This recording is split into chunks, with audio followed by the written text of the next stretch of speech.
One of the biggest challenges and fears of farmers in soil analysis is to do with the cost.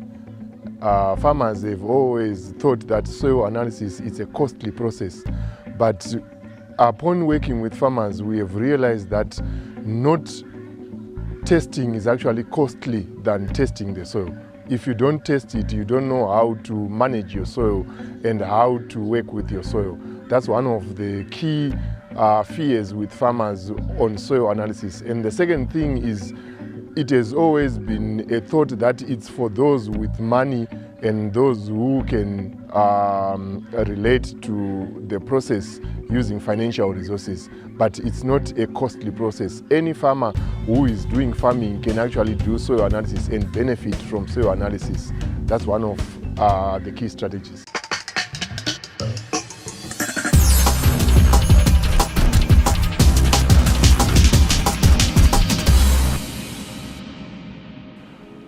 One of the advantages of soil testing is it gives you information on which crops to grow.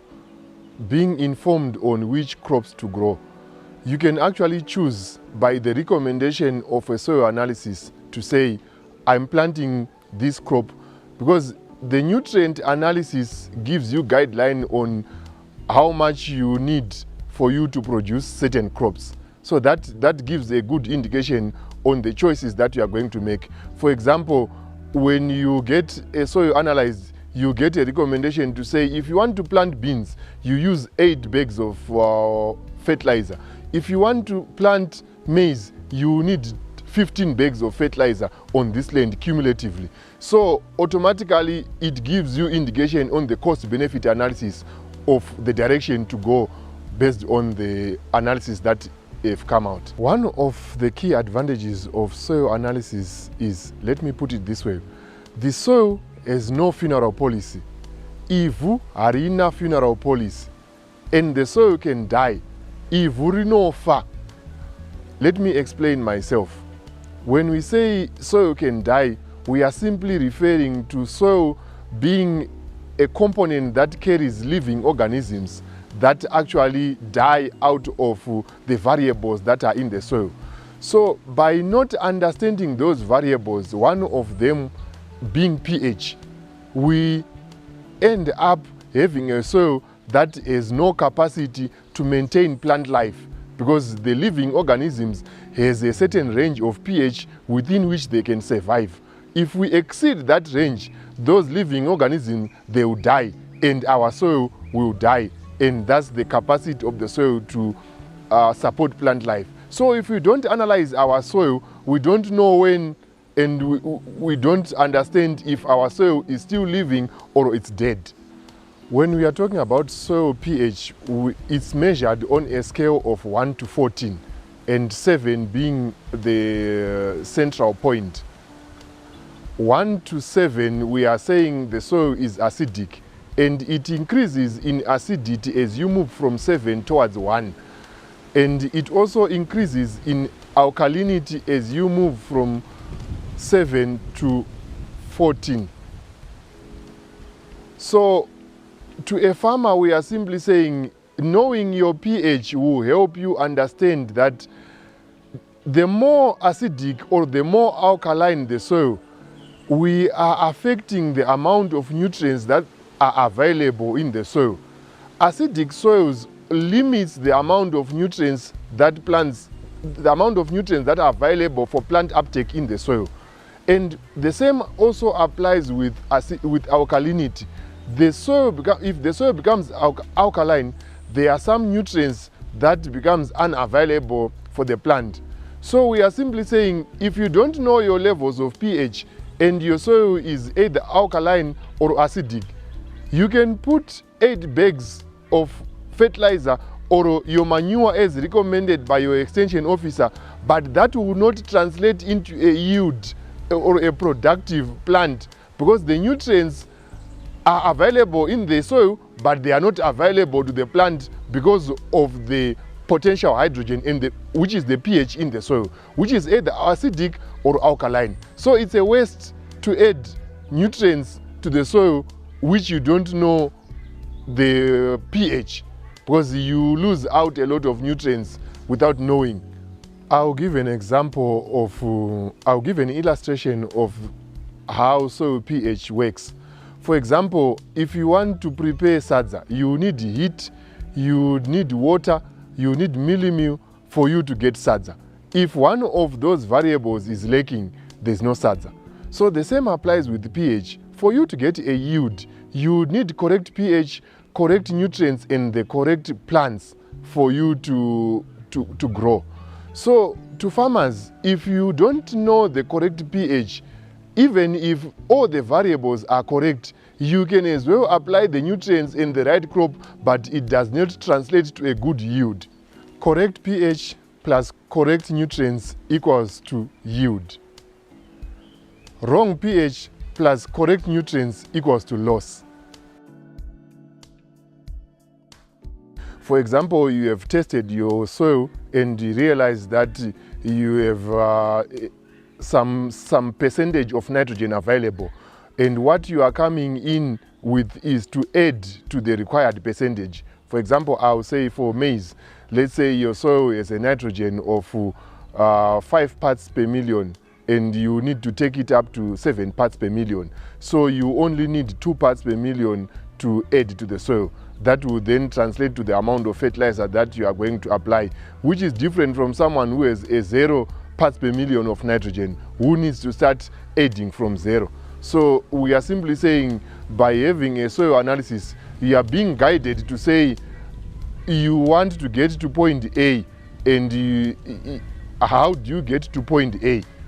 You want to get to 5, and how do you get to 5? If you are at 0, you need 5 units. If you are at 4, you need 1 unit. So analysis guides you into determining those levels of addition to say you are adding this much because you have this much. An example is if a farmer is adding, by general recommendation, 8 bags of a compound fertilizer, and soil analysis will guide you to say, does your soil really needs the 8? Or probably you are putting 8, but your soil needs 10. Or maybe you are putting 10, but you are putting 8, but your soil would need 6. Ivhu rako rikaongororwa rikaonekwa kunzi muri kuda kuti uwedzere 5 masaga efertilizer, iwewe pageneral recommendation inogara itaurwa nemadhumeni ivhu risina kutestwa, panenge pachinzi isa mabhegi 8 efertilizer. Saka ukashandisa ivhu rako raongororwa waudzwa kuti isa 5, nekuda kwokuti waongororwa ivhu, wakutosevha mamwe 3 pahekta yoga yoga, wakutosevha mari yawanga uchashandisa pakutenga mamwe mabhegi 3 asiri kudiwa. Uyezve ukamaisa mabhegi 3 iwayaya asiri kudiwa, haana zvaari kunokubatsira, ari kungokudyira profiti yawanga uchaisa. Saka kuongororwa ivhu rako kunokubatsira kuti uzive zvekushandisa uye chipimo chekushandisa pakuisa ivhu rako.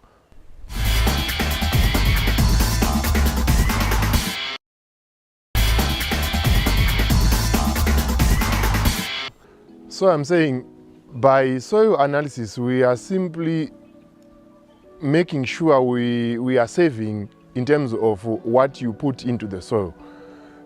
If you get your soil analyzed, you are given a recommendation of application rate. Let's say general recommendation is you have to apply 8 bags of AN in your maize.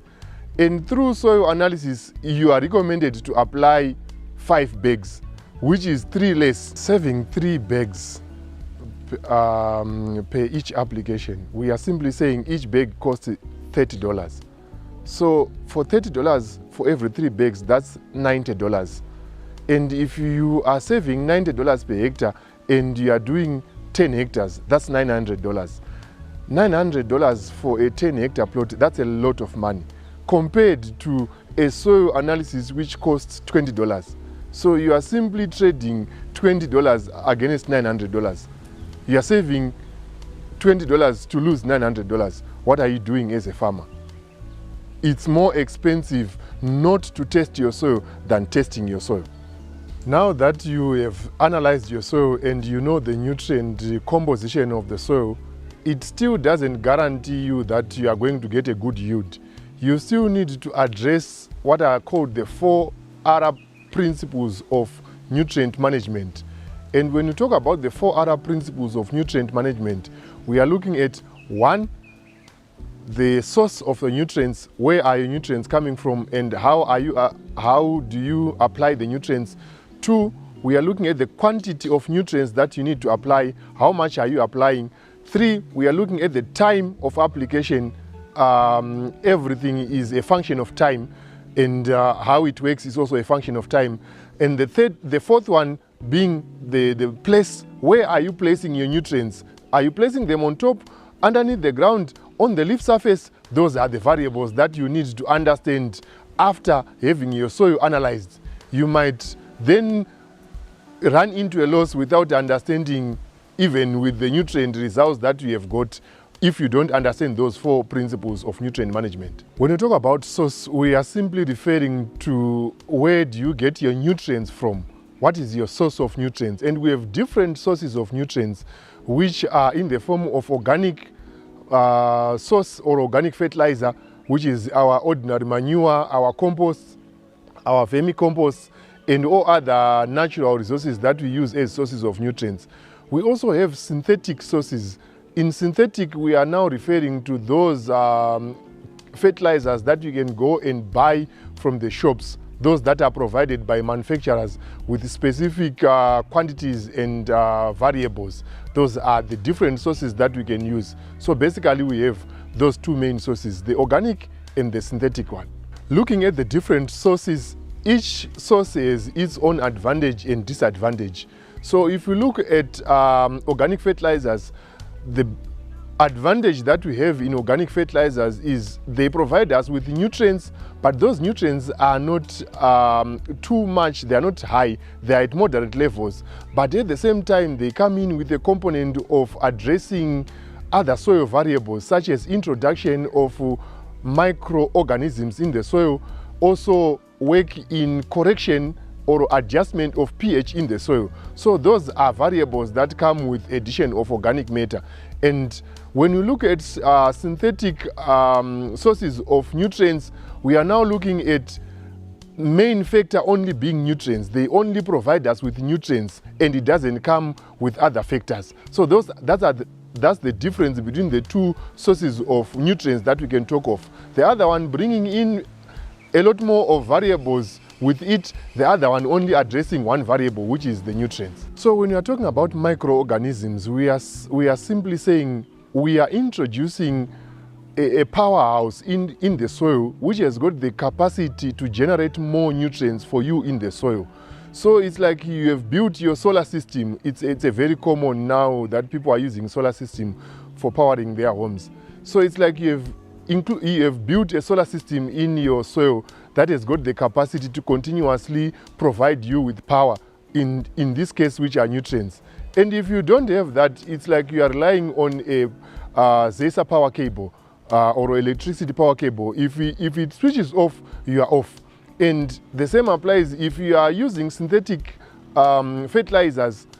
You are simply relying on those for your provision of nutrients without having the capacity of the soil to continuously regenerate. So if you don't add the nutrients, you don't have them in the soil. That's the scenario. So that's the difference also between how you add organic matter into the soil and how you rely also on addition of synthetic nutrients into the soil. So for soil fertility management, introduction of microorganisms is like we are giving the soil a fishing rod. We are not giving the soil a fish.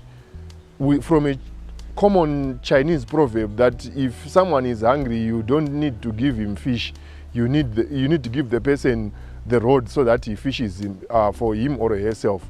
So in this case, we are simply saying we are giving the soil enough capacity to regenerate and produce nutrients on its own without having to rely on human input and interpretation of soil fertility management. So we are improving the soil regenerative capacity so that it can be sustainable, it can sustain itself without having to rely on what we provide to that soil.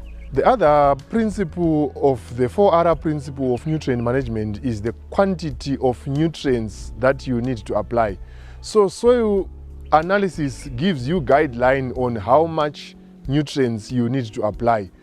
So when you have your soil tested, the soil analysis, it matches the amount of nutrients that are in the soil and the amount of nutrients that are required by the plant, and they give you a recommendation of your application rate. So you get to know how much you are applying, and that saves you a lot of money because you don't use your fertilizer or your nutrient source in excess than what is required. And in the same time, you don't pollute the environment by giving it more than what it can consume. You'll be using what is relevant, being informed by your soil testing results. The third principle is time, the right time.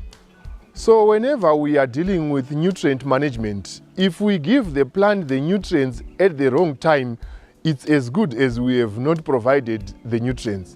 So we need to know the rightful quantities and to apply them at the right time. How much are we going to apply at this time of the at this time of the growth of the plant, or at the growth stage of the plant that we are dealing with? So it's important to know the right time that you need to apply the correct nutrients if you are to have a good yield. One of the typical examples of timing is if you are to apply your basal dressing after you have planted, for example, your maize, you are simply wasting your time because the nutrients won't be efficiently used. And the same applies if you want to apply your top dressing when your maize is already tasseling. It's as good as wasting your nutrients. You need to apply the nutrients at the right time so that you get the best results out of it.